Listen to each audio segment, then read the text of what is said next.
Hello, my name is Don Green. I'm Executive Director of the Napoleon Hill Foundation. I have a new book, Everything I Know About Success I Learned from Napoleon Hill. And one of the chapters in the book is a book on thinking. And the reason thinking is important is we have to use our thought process. That's where everything begins. It begins in our thought process. And some stories that I've heard and I've related to, one of them I remember in particular was, we did a book, 3 Feet from Gold, and I was speaking to a large audience, about close to 1,000 people in Anaheim, California a few years ago. And on the platform speaking with me, on the same platform, was a guy by the name of Frank McGuire.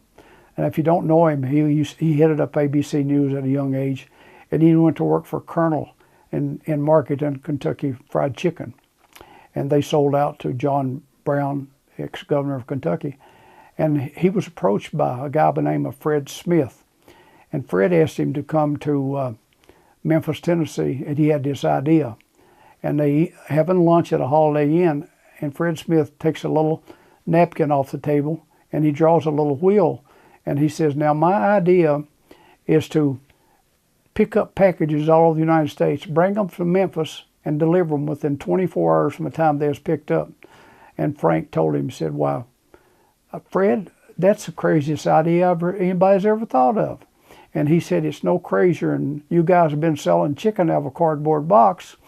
And so that simple thing of him thinking, and as a matter of fact, that story, the origination of FedEx, he thought the thing up when he was going to college on a paper, and he got a C on it, and with the remarks from a professor that it was good writing, but he could only give him a C because it wasn't a good idea.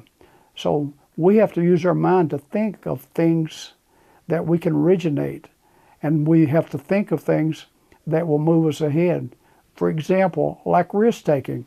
If we don't think of things that we would like to do that would improve ourselves, is that we don't take a risk. But I can tell you, taking no risk is the biggest risk of all, because you risk failure if you're not willing to get out of your comfort level and think of something different than what you've been doing if you want to move ahead in life.